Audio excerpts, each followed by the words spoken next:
ప్రేక్షకులకు నమస్కారం. ఈరోజు మాది పప్పు టమాటా. ఇదిగోండి పప్పు టమాటా. పప్పు కడిగేసి శుభ్రంగా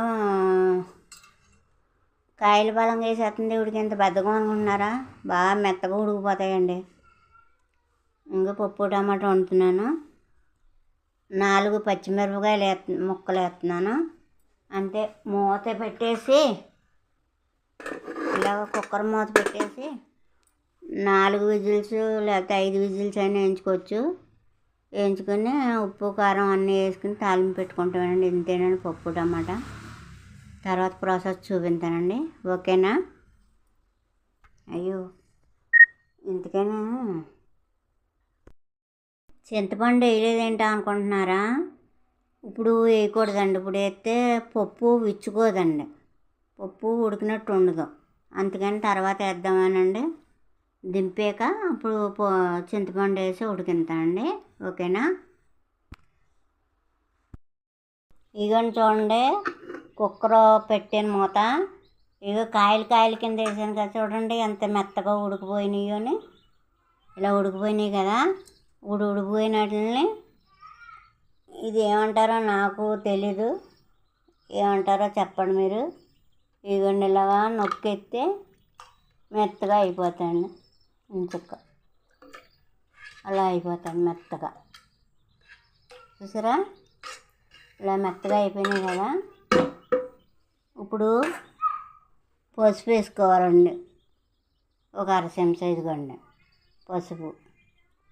తర్వాత 1 చెంచా కారం వేసుకోవాలండి.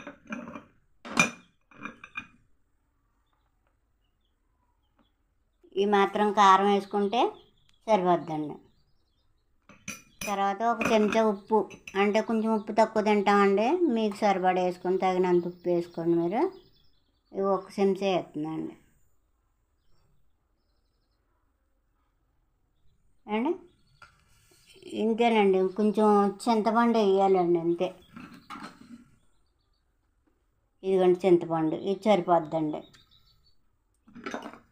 ఇలా కలిపేసి మళ్ళీని కొంచెం నీళ్ళు వేసి దగ్గర గంట ఉడకబెట్టుకుని తాలింపు పెట్టేసుకోవడమేనండి. ఓకేనండి? ఇవన్నీ పప్పు ఇలా ఉడికిందండి. దగ్గర కంటానా ఇవన్నీ పప్పు ఇలా ఉడికిందండి. బాగుందండి. కొంచెం ఉప్పు పట్టిందండి. ఎంత పట్టలేదు, కొద్దిగానే ఒక 1/2 చెంచా పట్టింది. ఇవన్నీ తాలింపు సరుకులు వేసేస్తున్నానండి. తాలింపు అంటే నెయ్యితో తాలింపు పెట్టుకోవాలని పప్పు. ఎందుకంటారా? నూనె అంటే ఆరోగ్యానికి మంచిది కాదంటున్నారు కదా. నెయ్యి తినడం చాలా మంచిది అంటున్నారు కాబట్టి నెయ్యితో పెట్టుకుంటే రుచిగా ఉంటుందండి పప్పు. ఓకేనండి? మరి ఇదంతా ఎందుకు చెప్తున్నానంటే,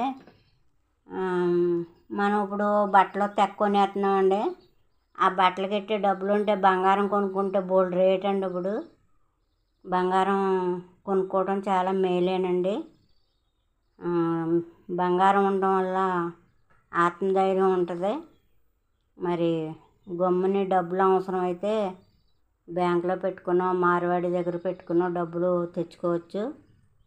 ఆస్తులు సంపాదించుకుంటున్నారు, అంతస్తులు కట్టుకుంటున్నారు, కానీ డబ్బులు ఉంచుకోవట్లేదు ఇంట్లోనే. డబ్బులు ఉంచుకోవడం వల్ల చాలా మంచిది.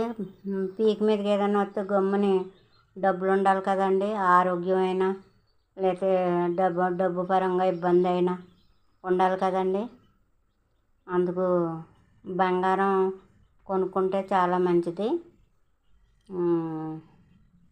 తమ్ముళ్ళు, మీరు చీరలు వస్తువులు కొనడం కాదు, భార్యలకి బంగారం కొనిపెట్టండి. అది మీకే ఉపయోగం అవుతుంది. ఓకేనా? ఎంత మంచిదో నేను అనుభవం మీద చెప్తున్నాను. ఓకేనా?